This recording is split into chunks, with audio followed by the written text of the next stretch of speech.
नमस्कार,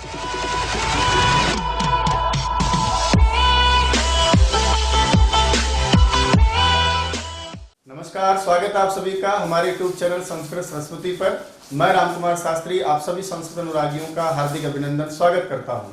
दोस्तों, यदि आपने अभी तक इस चैनल को सब्सक्राइब नहीं किया तो इसे सब्सक्राइब करें, लाइक करें, शेयर करें और वीडियो देखने के बाद इस चैनल पर कि ये वीडियो आपको कैसा लगा कमेंट्स बॉक्स में आप कमेंट करके मुझे जरूर बताइएगा। मैं आपकी कमेंट की प्रतीक्षा में रामकुमार शास्त्री एक बार फिर आपका हार्दिक अभिनंदन करता हूं। चलिए आज की क्लास शुरू करते हैं।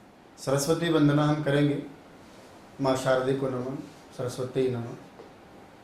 शुक्लां ब्रह्म विचार सार परिमां आद्यां जगद् व्यापिनीं वीणा पुस्तक धारिणीं अभयदां जाड्यान्धकारापहाम् अस्ते स्फाटिकमालिकां विदधतीं पद्मासने संस्थितां वन्दे तां परमेश्वरीं भगवतीं बुद्धिप्रदां शारदां बुद्धिप्रदां शारदां बुद्धिप्रदां शारदां। आज अपनी जो ये क्लास है इसमें अब हम चर्चा करेंगे हमारे वर्ण विचार का जो लास्ट टॉपिक है जिसका नाम यत्न या प्रयत्न है। चलिए, हम पहले पढ़े थे कि किसी भी वर्ण की उत्पत्ति का जो स्थान होता है, जहां से वर्ण की उत्पत्ति होती है, जिस अंग से किसी वर्ण का उच्चारण होता है, वह अंग, वह भाग या वह स्थान उस वर्ण का उच्चारण स्थान कहलाता है। अब हम पढ़ेंगे कि किसी भी वर्ण का उच्चारण करने के लिए एक विशेष प्रकार का जोर लगाया जाता है, एक विशेष प्रकार का आयास लगाया जाता है, एक विशेष प्रकार का प्रयास किया जाता है। उस विशेष प्रकार के प्रयास का नाम ही यत्न या प्रयत्न होता है। यानी किसी भी वर्ण के उच्चारण में लगाया जाने वाला जोर, किसी भी वर्ण के उच्चारण में लगाया जाने वाला जोर उस वर्ण का यत्न या प्रयत्न कहलाता है। तो परिभाषा क्या पढ़ेंगे हम? किसी भी वर्ण के उच्चारण में, किसी भी वर्ण के उच्चारण में लगाया जाने वाला विशेष प्रयास या किया जाने वाला विशेष प्रयास, उच्चारण में किया जाने वाला विशेष प्रयास, उस वर्ण का यत्न या प्रयत्न कहलाता है। अच्छा, इसको विशेष क्यों कहते हैं हम? इसलिए कहते हैं कि ये भाषा विज्ञान की दृष्टि में अपने आप में थोड़ा अलग होता है। ये ऐसा नहीं होता कि जैसे आप किसी को धक्का मार रहे हो, है ना, कोई विशेष शारीरिक श्रम कर रहे हो, विशेष रूप से ऐसा नहीं है। ये अपने आप में एक अलग सा होता है, अपने आप में एक थोड़ा अलग भाव लिए होता है, इसलिए इसको हम कहते हैं विशेष प्रयास। सामान्य बिल्कुल अपने से शब्दों में आपको मैं समझाने का प्रयास करूं तो यत्न या प्रयत्न वास्तव में प्रयास का ही पर्यायवाची शब्द है। यदि इस टॉपिक को हम यत्न प्रयत्न नाम नहीं देना तो इसको हम प्रयास नाम भी दे सकते हैं, है ना। तो जब हम किसी भी वर्ण का उच्चारण करते हैं तो बिना जोर लगाए अपने आप से किसी वर्ण का उच्चारण संभव नहीं होता है। ऐसा नहीं कि मैं इधर कुछ कहना चाहता हूँ तो मेरा मुंह इधर हुआ और फर्र फर्र से अक्षर निकल के भाग रहे हो, इधर मैं कुछ कहना चाहता हूँ, इधर मैंने मुंह किया और अपने आप ही निकल के भाग रहे हो, मुंह बंद किया और अक्षर खत्म हो गए हो और मुंह खोलते अपने आप से निकल के भाग रहे हो, ऐसा बिल्कुल भी नहीं होता है। किसी भी वर्ण के उच्चारण में हमेशा एक विशेष प्रकार का जोर लगाना पड़ता है, विशेष प्रकार का प्रयास करना पड़ता है और वो प्रयास सदैव, याद रखिएगा विशेष जो बात है, सदैव आंतरिक ही होता है। यानी ये जो वर्णों के उच्चारण का प्रयास किया जाता है, ये प्रयास हमेशा कैसा होता है? आंतरिक विशेष प्रयास होता है। यानी जो भी प्रयास हमको करना होता है वो हमेशा अंदर से ही किया जाता है, यानी मुख के अंदर से किया जाता है। आंतरिक का मतलब मुख के अंदर से ही प्रयास करना होता है। जो भी हम प्रयास करते हैं वो सब मुख के भीतर से ही होता है। क्यों? क्योंकि वर्ण का उच्चारण भी तो मुख में ही होता है ना भाई। किसी भी वर्ण का उच्चारण कहाँ से होगा? मुख से होगा। तो वर्ण का उच्चारण करने के लिए जोर भी कहाँ से लगाओगे? अंदर से तो लगाओगे। ऐसा तो है ही नहीं कि जैसे मैं कुछ बोला अंदर से निकाल लिया, हाथ डाला, बोले गुरुजी बोला ही नहीं जा रहा बेटा, मुंह खोला, अपने अंदर हाथ डाला और निकाल लिया, ये ले बोलना नहीं चाह रहा था तो आगे ना अपने आप। ऐसा बिल्कुल भी नहीं। ऐसा भी नहीं है कि किसी वर्ण का आपने उच्चारण किया और फिर वो ऐसे उच्चारण करके यहाँ रुक गया, अब इसको आप पुशअप लगा रहे हो, बोले चला जा यार, चला जा यार, चला जा। ऐसा कोई बाहरी प्रयास हम नहीं करते। हमेशा जो भी प्रयास करते हैं वर्ण के उच्चारण में वो सदैव आंतरिक होता है, क्योंकि वर्ण का उच्चारण अंदर से होता है, इसमें रटना भी नहीं है। अरे वर्ण का उच्चारण अंदर से होगा तो प्रयास भी कैसे करेंगे आप, अंदर से तो करेंगे। इस प्रकार किसी भी वर्ण की उत्पत्ति में, उच्चारण में जो एक विशेष प्रकार का जोर लगाया जाता है, जैसे कभी क्या करेंगे आप, उच्चारण करने के लिए अपने मुख के स्थानों को मिलाएंगे, कभी स्पर्श करवाएंगे, वो स्पष्ट प्रयास हो जाएगा। कभी कभी आप कम मिलाएंगे, थोड़ा थोड़ा टच करवाएंगे, उसके लिए भी आपको जोर लगाना पड़ेगा, स्पर्श करवाना पड़ेगा, कम स्पर्श करवाना पड़ेगा, ये सब स्पष्ट प्रयास हो जाएगा। कभी कभी मुख को खोलना पड़ता है, उसको विवार या विवृत कह देते हैं। कभी कभी मुख का संकुचन होता है, उसे संवार समृद्ध कह देते हैं। कभी कम हवा से ही उच्चारण करके काम चल जाता है, अल्प प्राण कहते हैं। कभी कभी बहुत अधिक हवा का प्रवाह होता है, वेग होता है, उसे महाप्राण कहते हैं। कभी हम ऊंचे से पढ़ते हैं, कभी नीचे से पढ़ते हैं, कभी दोनों का मिक्स करके पढ़ते हैं, उसको हम दात और दात स्वर कह देते हैं। तो किसी भी वर्ण के उच्चारण में एक जोर लगाना पड़ता है, उस जोर का नाम ही यत्न या प्रयत्न होता है।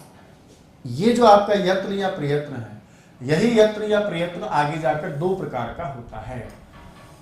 अंदर से ही होता है होने को, लेकिन इसके प्रकार कितने बताए हैं, दो प्रकार बताए। आपसे परीक्षा में पूछ ले कि बताइए यत्न या जो प्रयत्न होता है वो कितने प्रकार का है, तो इसके दो प्रकार हैं। एक जो आप प्रकार पढ़ेंगे सामान्य, उसका नाम होता है आभ्यंतर प्रयत्न। एक प्रकार तो आपका कौन सा है, आभ्यंतर प्रयत्न है ना। और जो दूसरा प्रयास है आपका, उसका नाम होता है बाह्य प्रयत्न, यानी बाह्य प्रयास। तो एक आभ्यंतर प्रयत्न या यत्न और एक होता है आपका बाह्य यत्न या प्रयत्न। अब हम जब बड़े लेवल पर बात करते हैं साथियों, तब तो हम प्रयत्न को और यत्न को भी थोड़ा डिफाइन करते हैं। प्रयत्न से केवल किसका ग्रहण किया जाता है, आभ्यंतर प्रयत्न का ही किया जाता है, और बाह्य प्रयत्न को प्रयत्न से न कह करके बाह्य को यत्न मात्र से कह दिया जाता है। लेकिन जिस स्तर पर हम बात कर रहे हैं रीट या सिटेट एग्जाम में, वहां पर यत्न और प्रयत्न को हम सामान्य एक ही शब्द पढ़ेंगे। यत्न है थोड़ा विशेष प्रयास, इसलिए उसको हम प्रयत्न कह देते हैं। आचार्य है कोई विशेष आचार्य, बड़े आचार्य को प्राचार्य कह देते हैं। तो दो प्रकार का आपको बताना है, एक का नाम होता है आभ्यंतर प्रयत्न और एक का नाम होता है बाह्य प्रयत्न। चलिए उसको हम और थोड़ा व्यवस्थित तरीके से सीखने का प्रयास करते हैं। मैं बता रहा था आपको कि हमारे पास में जो ये यत्न है, या थोड़ा यूं कह लें कि जो प्रयत्न है, इनके प्रकार कितने होते हैं, बोला साहब इसके दो प्रकार होते हैं। कितने होते हैं, दो। एक यत्न आपका होता है जिसका नाम आपने दिया अभी अभी, बताया आपने अभी अभी, उसका नाम तो क्या दिया आपने, आभ्यंतर यत्न या आभ्यंतर प्रयत्न। एक तो आपने ये बोला। इसके अलावा जो दूसरा वाला है उसका नाम आप क्या पढ़ रहे थे, बाह्य प्रयत्न। ये आपका दूसरा है जिसका नाम बाह्य प्रयत्न। बोला ये होते क्या है, किस प्रकार से होते हैं, तो यत्न के तो कितने भेद हैं, दो, आभ्यंतर और बाह्य। बोला परिभाषा में कि ये कैसे होते हैं, आभ्यंतर हम किसको कहें, बाह्य किसको कहें, तो सुनो ध्यान से। प्रयत्न चाहे आभ्यंतर हो, प्रयत्न चाहे बाह्य हो, प्रयास हमेशा आंतरिक ही होता है। उच्चारण के लिए मुख के अंदर से ही प्रयास करना पड़ता है, लेकिन दो तरह से प्रयास होते हैं। एक वर्ण के उच्चारण से जस्ट पहले का प्रयास होता है, जैसे ही उच्चारण करने वाले होते हैं उस समय जोर लगाना पड़ता है। जब वर्ण का उच्चारण हो रहा होता है, उसके साथ में जो वर्ण के उच्चारण के बाद जोर लगाना पड़ता है। तो एक वर्ण के उच्चारण से पहले का प्रयास, एक वर्ण के उच्चारण के जस्ट बाद का प्रयास। परिभाषा में लिखा है किसी भी वर्ण के उच्चारण में, किसी भी वर्ण के उच्चारण में किया जाने वाला जो पूर्व का आंतरिक प्रयास होता है, पूर्व का आंतरिक प्रयास होता है, पूर्व का आंतरिक प्रयास, तो आंतरिक होगा आपका प्रयास होता है, उस आंतरिक प्रयास का नाम बताओ क्या होता है, आभ्यंतर प्रयत्न होता है। किसी भी वर्ण का उच्चारण कर रहे हैं उसमें पूर्व जो आंतरिक प्रयास करते हैं, जस्ट पहले का जो प्रयास करते हैं, उसका नाम तो क्या है, अभ्यंतर प्रयास। बोला ये याद रखना, जब वर्ण का उच्चारण करते हैं तो वर्ण के उच्चारण के जस्ट बाद, उच्चारण के पश्चात का आंतरिक प्रभाव जो है प्रयास होता है, पश्चात आंतरिक प्रयास होता है, इसका नाम होता है आपका बाह्य प्रयत्न। तो प्रयास तो याद रखिएगा, दोनों के दोनों कैसे होते हैं, आंतरिक ही होते हैं। कई बार ऐसे कर देते हैं कि अंदर का प्रयास आभ्यंतर है और बाहर का जो प्रयास है वो बाह्य प्रयास है, ऐसा कुछ भी नहीं है। बोला साहब एक बात और समझ में नहीं आई हमारे, तो आंतरिक पहले का प्रयास होता है, एक उच्चारण के बाद का प्रयास। बोले हमें तो पता ही नहीं चलता, मैं तो खुद ही समय बोल रहा हूँ, ऐसा लग रहा है कि बस मैं तो भूल ही जा रहा हूँ। तो याद रखिएगा दोनों प्रयासों में इतना कम समय लगता है कि जब हम स्टार्ट करते हैं या जब खत्म करने वाले होते हैं, इनके बीच इतना कम समय लगता है कि हम जैसे सामान्य लोग इस चीज़ को महसूस ही नहीं कर पाते हैं। इसके लिए योगी बनना पड़ता है, समाधिस्थ जाना पड़ता है। अब योगी चले जाएंगे तो हम रीट और सीटेट कैसे पास करेंगे बताओ। इसलिए हमको ज़्यादा योगी वोगी बनना नहीं है, हमें सिर्फ इतना सीखना है, इतना जानना है कि भैया एक वर्ण के उच्चारण से जस्ट पहले का प्रयास आभ्यंतर, एक वर्ण के उच्चारण के जस्ट बाद का प्रयास बाह्य प्रयास। अब ये जो आपका आभ्यंतर प्रयास होता है, यानी वर्ण के उच्चारण से जस्ट पहले का जो प्रयास है, इसमें कौन कौन से प्रयास आप करते हैं, कौन कौन से जोर लगाते हैं, इस आधार पर इसके 5 भेद बताए गए हैं। यानी आगे जाकर जो आपका आभ्यंतर प्रयत्न है, इस आभ्यंतर प्रयत्न के कितने भेद हो जाएंगे? 5 भेद हो जाएंगे। परीक्षा में पूछ ले कि बताइए आभ्यंतर प्रयत्न के कितने भेद हैं, तो हमारा उत्तर हो जाएगा साहब इसके 5 भेद हैं। कौन कौन वो 5 भेद, तो सुनो जरा। सबसे पहला जो भेद है आपका, उसका नाम है स्पृष्ट, यानी जो आप जोर लगाएंगे, सबसे पहला जो प्रयास करेंगे उसमें सबसे पहले प्रयास का सबसे पहले जोर का नाम होगा स्पृष्ट। नाम से पता चल रहा है कि इसके लिए आपको कुछ न कुछ अंगों को या उच्चारण स्थानों को आपस में क्या करवाना पड़ेगा? स्पर्श करवाना पड़ेगा। फिर जब ये स्पर्श आपका कम हो, थोड़ा हो, तो थोड़े के लिए संस्कृत में एक शब्द आता है ईसत। ईसत माना थोड़ा। जब आपका प्रयास थोड़ा होता है तो फिर उस प्रयास का नाम या प्रयत्न का नाम क्या हो जाएगा? ईसत स्पृष्ट हो जाएगा। यहाँ थोड़ा स्पर्श करवाना पड़ेगा, यह वर्ल के जैसे। नंबर 3, फिर मान लीजिए आपको मुख खोलना है, लेकिन मुख पूरा नहीं खोलना है, आपको मुख क्या करना है? थोड़ा खोलना है। ये जो द है ना, इसको द हो जाता है जस्त संधि में। आप ईसत विवृत लिखेंगे तो भी गलत नहीं माना जाएगा। तीसरा जो आपका प्रयास है उसमें लिखा ईशद विवृत। ईशद का मतलब थोड़ा, विवृत यानी मुख का खुलना। जब आप किसी वर्ण का उच्चारण करें और वहां मुख को थोड़ा खोलने का प्रयास करें तो उसका नाम ईशद विवृत होता है। फिर आपको लगे कि नहीं मुख पूरा ही खुलना चाहिए, तो इस प्रकार से जब पूरा मुख खुलता है तो उस वहां पर प्रयास का नाम क्या दिया? विवृत दे दिया। विवृत का मतलब होता है खुलना। और जब खुलना ना हो, संकुचन हो, तब आप इसका विवृत का एकदम उल्टा पढ़ते हैं, उसका नाम होता है समृद्ध प्रयत्न। इसका अर्थ होता है संकुचन होना। कितने हो गए? 5 हो गए ना। सबसे पहले का नाम जिसमें स्पर्श होता है, मैं इशारा करूंगी तो आप समझ जाना, इसका मतलब स्पृष्ट है, इसका मतलब ईसद स्पृष्ट है, इसका मतलब ईसद विवृत खुल रहा है, ईसद विवृत है, इसका मतलब विवृत है, और इसका मतलब समृद्ध है। तो सबसे पहले क्या होता है? स्पृष्ट होता है, स्पर्श होता है, फिर थोड़ा थोड़ा स्पर्श ईसद स्पृष्ट होता है, फिर थोड़ा थोड़ा खुलना ईसद विवृत होता है, फिर विवृत पूरा खुलना होता है, समृद्ध हो जाता है। तो पहले का नाम स्पृष्ट, दूसरे का नाम ईसद स्पृष्ट, तीसरे का नाम ईशद विवृत, चौथे का नाम विवृत, और 5वें का नाम समृद्ध। ये प्रयास कहाँ कर रहे हो? वर्णों के उच्चारण में तो कर रहे हो ना। ए बोला तो क्या करें? कुछ करना पड़ेगा। च बोले तो क्या करें? कुछ करना पड़ेगा। ट बोले तो क्या करें? कुछ करना पड़ेगा। श बोले तो बोले कुछ करना पड़ेगा। अब देखिए जो 5 प्रयत्न आप पढ़ रहे हैं ना, इन 5 प्रयत्नों में ये परीक्षा में नहीं पूछेगा जो मैं बोलने जा रहा हूँ, सिर्फ आपको समझाने के उद्देश्य से। इनमें जो आप देख रहे हैं प्रारंभ के 3 प्रयत्न, स्पृष्ट, ईसद स्पृष्ट, ईसद विवृत, ये तीनों के तीनों जो 3 प्रयत्न है, 3 ही है। ये जो आपके 3 प्रयत्न हैं, ये 3 प्रयत्न व्यंजन वर्णों के लिए करने पड़ते हैं। किन वर्णों के लिए? व्यंजन वर्णों के लिए करने पड़ते हैं। व्यंजन वर्णों के लिए, यानी जब भी आप कोई व्यंजन वर्ण का उच्चारण करोगे और वहां कोई जोर लगाओगे, या तो आपको स्पर्श करवाना पड़ेगा, थोड़ा स्पर्श हो गया, थोड़ा मुख खुलेगा। जो आपका विवृत आप देख रहे हैं, ये विवृत आपके लिए होता है, एक जो आपका प्रयत्न है, ये प्रयत्न आपका होता है स्वरों के लिए। कौन से वर्णों के लिए? स्वरों के लिए होता है। ये जब भी आपका प्रयास होगा ये स्वर के लिए होता है, ठीक है। फिर बोला साहब व्यंजनों के 3 हो गए, स्वरों का ये ओ हो गया। बोले इसकी जरूरत क्या है? ये बड़ा जोरदार है, ये कंडीशनली है। इसकी जब रिक्वायरमेंट पूरी होती है, इसकी जब सिचुएशंस पूरी होती हैं, इसकी कुछ कंडीशंस है, टर्म्स है, वो पूरे होते हैं ना, तब जाकर के ये आपका प्रयत्न होता है। तो 3 प्रयत्न तो शुरुआत के किसके हैं? व्यंजनों के। एक आपका स्वरों का है और एक आपका कंडीशनली होता स्वर का ही है, लेकिन कंडीशंस में होता है। जब ये होता है तो फिर ये नहीं होता, जब ये होता है तो फिर ये नहीं होता है। आगे बढ़ो साहब। इसी प्रकार दोस्तों बाह्य प्रयत्नों के भी भेद यदि हमसे कोई पूछे तो याद रखिएगा, इनके भेद कितने बताए हमको? 11। बाह्य प्रयत्नों के यदि भेद हमसे पूछे तो हम कहेंगे साहब इनके कितने भेद हैं? बोला इनके 11 भेद हैं। कितने भेद हैं? 11 भेद हैं। बोला वो कौन कौन से 11 भेद हैं? आओ हम सीखते हैं। इनको 2-2 के जोड़े में सीखेंगे हम। जैसे एक का नाम होता है विवार, तो एक का नाम होता है जस्ट अपोजिट संवार। एक का नाम होता है विवार, तो एक का नाम होता है संवार। एक का नाम होता है श्वास, तो एक का नाम होता है नाद, श्वास नाद। एक का नाम होता है घोष, तो एक का नाम होता है अघोष, अघोष। एक का नाम होता है अल्प प्राण, तो एक का नाम होता है महाप्राण। एक अल्प प्राण और एक होता है आपका महाप्राण। 8 हो गए। इसके बाद में 3 भाई साहब हैं जिनमें एक का नाम है उदात्त, एक का नाम है अनुदात्त और एक होता है जिसका नाम है स्वरित। क्या है इसका नाम? स्वरित। हो गया ना? 11 हो गए। चलो याद करते हैं। इधर देखेंगे आप, सारे से चलेंगे, अपने आप समझोगे आप, ठीक है। कौन कौन है वो?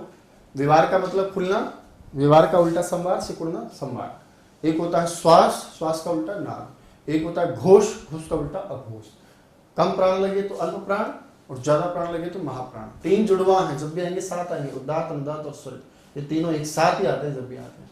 तो देखो ये क्या है? विवार है, ये संवार है, श्वास है, नाद है, घोष है, उल्टा अघोष है, अल्प प्राण, महाप्राण, उदात्त, अनुदात्त, स्वरित। तो सबसे पहला कौन सा है? विवार। विवार का उल्टा संवार। फिर है श्वास, श्वास का उल्टा नाद। एक होता है घोष, एक होता है अघोष।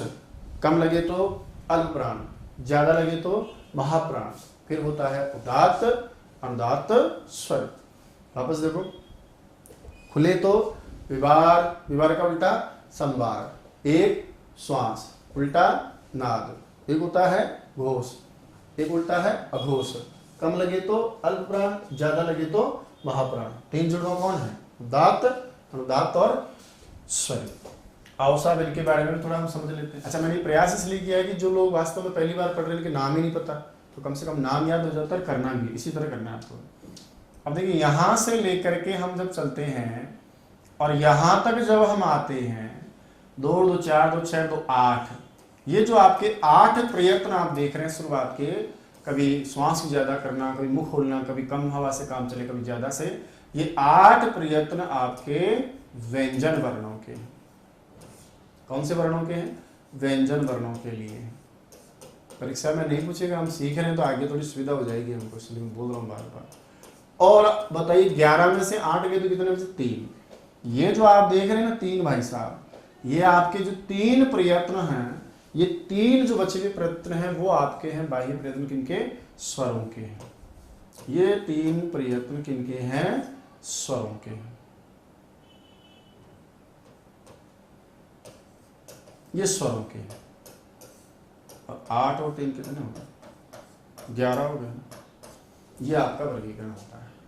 तो बताइए, थोड़ा इधर टच करेंगे तो स्पृष्ट है, थोड़ा करेंगे तो ईषद स्पृष्ट है, थोड़ा खुलेगा तो ईषद विपरीत है, पूरा खुला तो विपरीत है, विपरीत का उल्टा समृद्ध है। वर्ण के उच्चारण के बाद में ऐसे ऐसे प्रयास करने पड़ेंगे। वहां खुला तो विवार, उल्टा संवार, श्वास, नाद, घोष, उल्टा अघोष, अल्प प्राण, महाप्राण, 3 जुड़वा, उदात्त, अनुदात्त और स्वर। अब हम जो इनको है एक एक को पढ़ेंगे कि स्पृष्ट जोर कब करते हैं, या स्पृष्ट का कार्य कब किया जाएगा, विपरीत का काम कब करेंगे, फिर वर्ण के उच्चारण के जस्ट बाद में जो 11 प्रकार के कार्यक्रम है ये कब कब किए जाएंगे, है ना। तो किसी भी वर्ण के उच्चारण में किया जाने वाला जोर विशेष प्रयास क्या कहलाता है? उस वर्ण का यत्न या प्रयत्न कहलाता है। ये हमेशा आंतरिक होता है, बाहरी बोला आंतरिक ही होता है, लेकिन 2 प्रकार से होता है। एक वर्ण के जस्ट उच्चारण से पहले का प्रयास और एक होता है जस्ट उच्चारण के बाद का आंतरिक प्रयास। पहले का नाम होता है वो आभ्यंतर है, उच्चारण के जस्ट बाद आंतरिक प्रयास का नाम बाह्य प्रयत्न है। आभ्यंतर के भी भेद पूछे तो 5, बाह्य के भेद पूछे तो 11, प्रयत्न के प्रकार पूछे तो 2, प्रयत्नों की कुल संख्या पूछे तो 5 + 11 बराबर टोटल हो जाएगा आपका। 5 + 11 बराबर टोटल कितने हो गए? 16 प्रयत्न होते हैं। टोटल कितने हैं? 16 प्रयत्न। लिखो बात, हेडिंग डालो, यत्न या प्रयत्न। देखिए, यत्न या प्रयत्न, यत्न या प्रयत्न।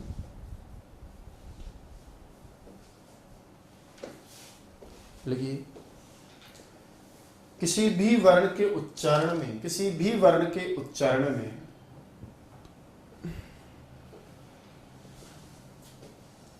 किया जाने वाला, किसी भी वर्ण के उच्चारण में किया जाने वाला विशेष आंतरिक प्रयास, किया जाने वाला विशेष आंतरिक प्रयास यत्न या प्रयत्न कहलाता है।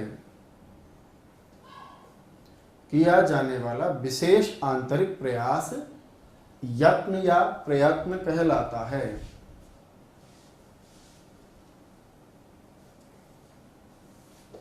देखिए, यह विशेष प्रयास, यह विशेष प्रयास सदैव आंतरिक ही होता है। यह विशेष प्रयास सदैव आंतरिक ही होता है, क्योंकि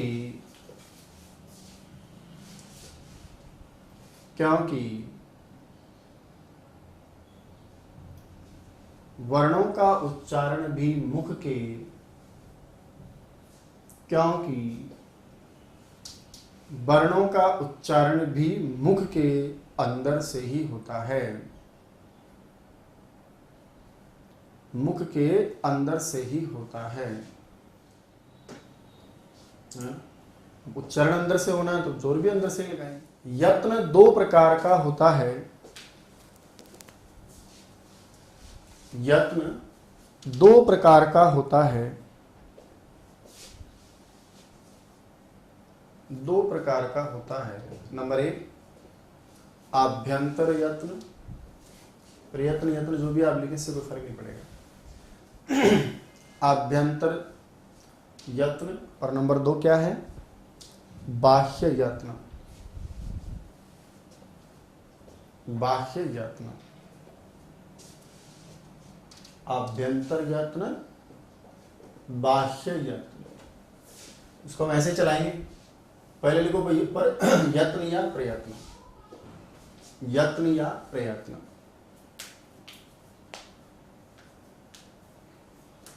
यत्न या प्रयत्न।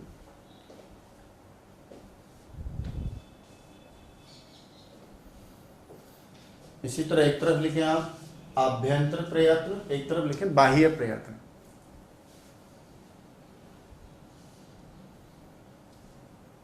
आभ्यंतर प्रयत्न और दूसरी तरफ लिखें बाह्य प्रयत्न।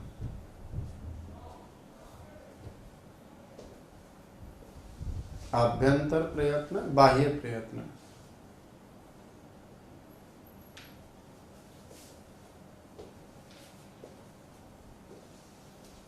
अब लिखो आप आभ्यंतर के नीचे वर्ण के उच्चारण से पूर्व, वर्ण के उच्चारण से पूर्व का आंतरिक प्रयास, उच्चारण से पूर्व का आंतरिक प्रयास आभ्यंतर प्रयत्न कहलाता है।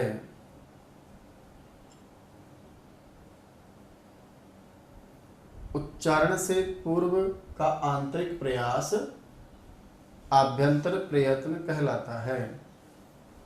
इसके 5 भेद हैं। इसके 5 भेद हैं। इसके नीचे चल रहे हैं अपन। इसके 5 भेद हैं। नंबर 1 ऊपर से नीचे लिखेंगे आप, ध्यान रखें। नंबर 1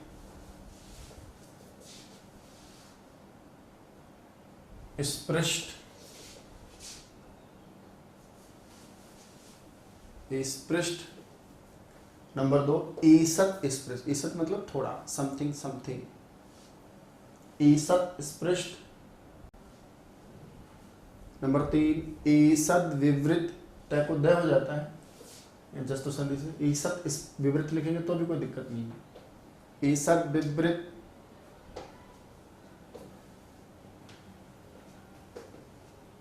चौथा है विवृत,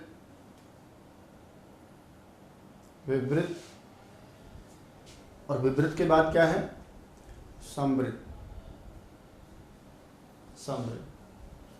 अब इसकी विशेष कोई आवश्यकता नहीं, लेकिन चाहे तो लिख लें आप, इसी तरह लगा के लिखो। 3 प्रयत्न व्यंजन वर्णों के लिए, 3 प्रयत्न व्यंजन वर्णों के लिए हैं, 3 प्रयत्न व्यंजन वर्णों के लिए हैं। और जो चौथा आपने लिखा है ना विवृत, 1 प्रयत्न स्वरों के लिए, 1 प्रयत्न स्वरों के लिए,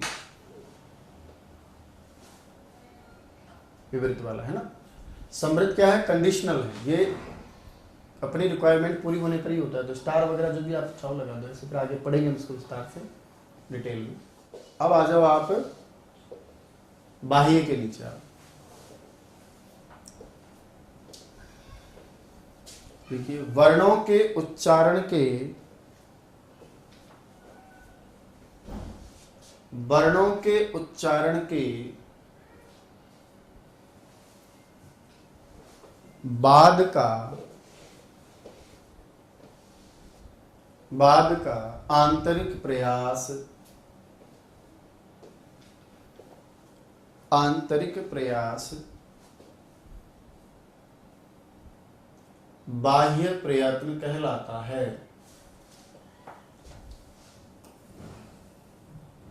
बाह्य प्रयत्न कहलाता है।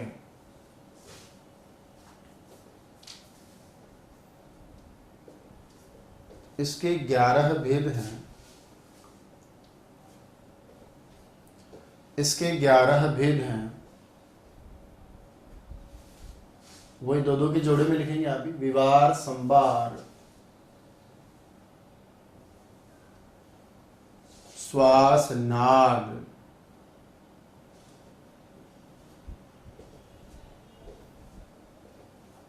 श्वास, नाद, घोष, अघोष,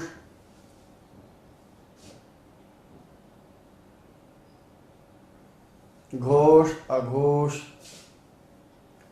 अल्प प्राण, महाप्राण,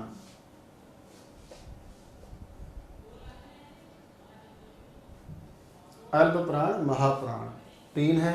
इनको अलग से थोड़ा उदात्त, अनुदात्त, स्वरित पढ़े थे ना। उच्चई उदात्तः, नीचई अनुदात्तः, समाहारः स्वरितः। उदात्त, अनुदात्त, स्वरित, वही लिख लें आप समझने के लिए, ताकि पढ़ने के बाद समझ में आएंगी बातें। अभी दिमाग पे जरा जोर नहीं डालने हैं।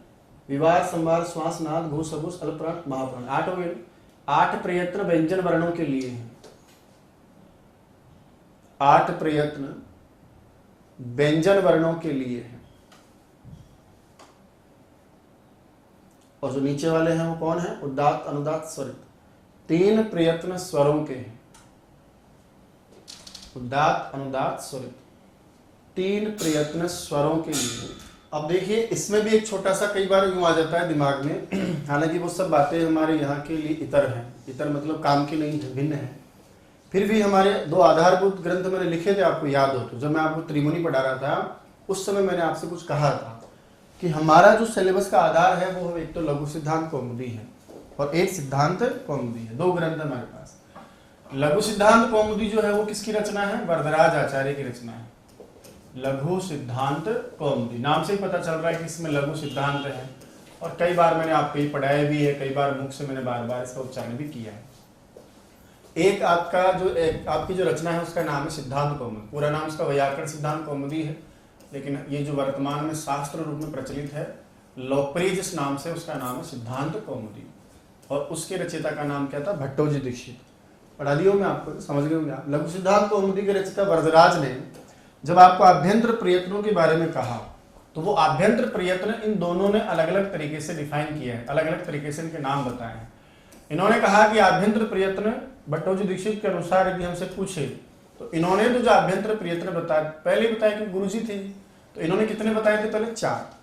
फिर जब इनके शिष्य का हुआ, इन्होंने जब लिखा तो इन्होंने क्या किया, एक प्रयत्न को अलग से कह करके इन्होंने संख्या कितनी कर दी? 5। मैं नहीं बताऊंगा तो आप सवाल करेंगे, दिमाग में रहेगा कि गुरुजी हमने तो 4 भी पढ़ा, ऐसे ही पढ़ा, वैसे ही पढ़ा। अब लघु सिद्धांत कौमुदी में और सिद्धांत कौमुदी में क्या फर्क है? तो सिद्धांत कौमुदी के अनुसार यदि 4 मान लीजिए प्रयत्न हमसे कह रहा है, तो वो 4 प्रयत्न कैसे हैं? तो वो सुनो ऐसे हैं कि सबसे पहला जो प्रयत्न आप पढ़ रहे थे वहां कौन सा था? स्पृष्ट है।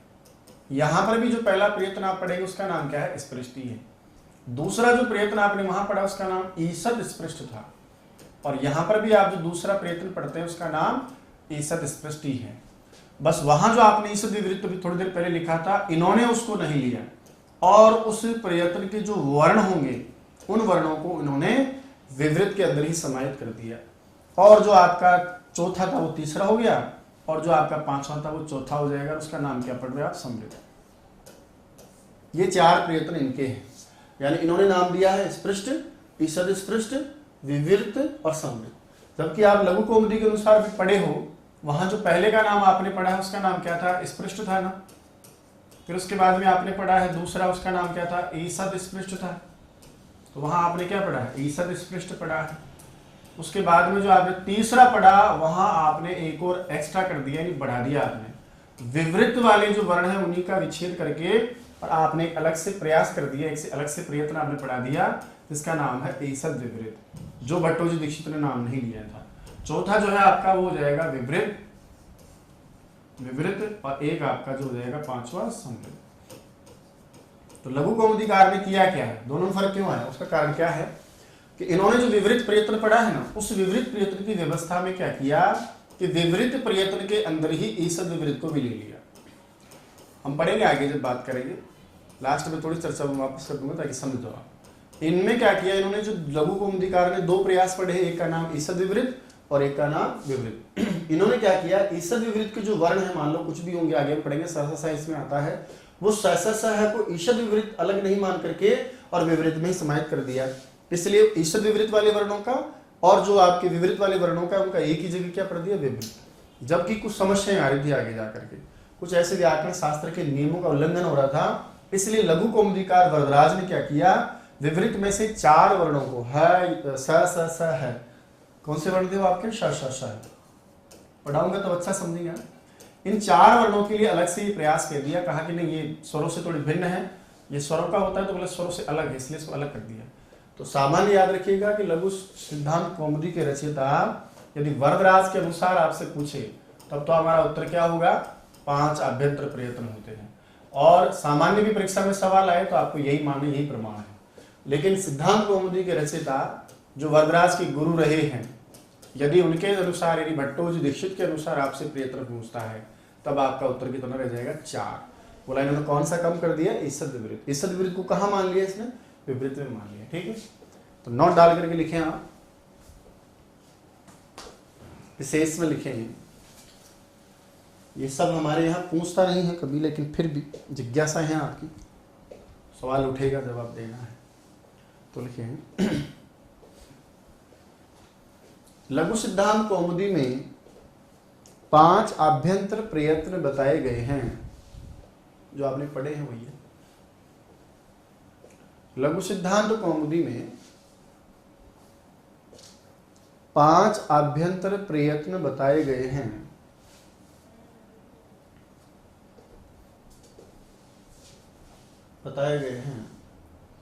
लेकिन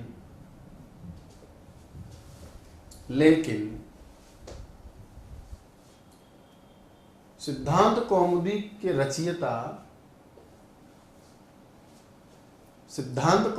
रचयिता भट्टोजी दीक्षित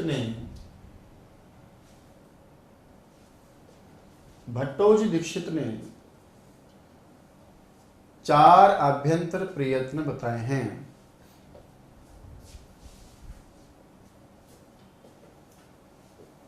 चार आभ्यंतर प्रयत्न बताए हैं। 4 आभ्यंतर प्रयत्न बताए हैं। उन्होंने ईषद विवृत वाले वर्णों को उन्होंने ईषद विवृत वाले वर्णों को विवृत में ही सम्मिलित किया है। ईषद विवृत वाले वर्णों को विवृत में ही सम्मिलित किया है।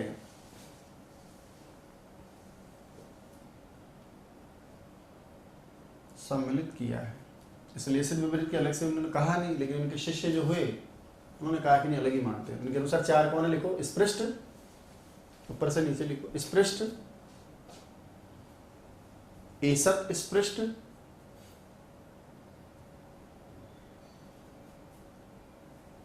विवृत,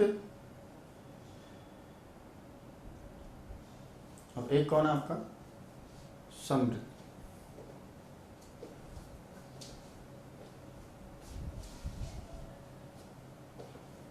समृद्ध, ठीक है।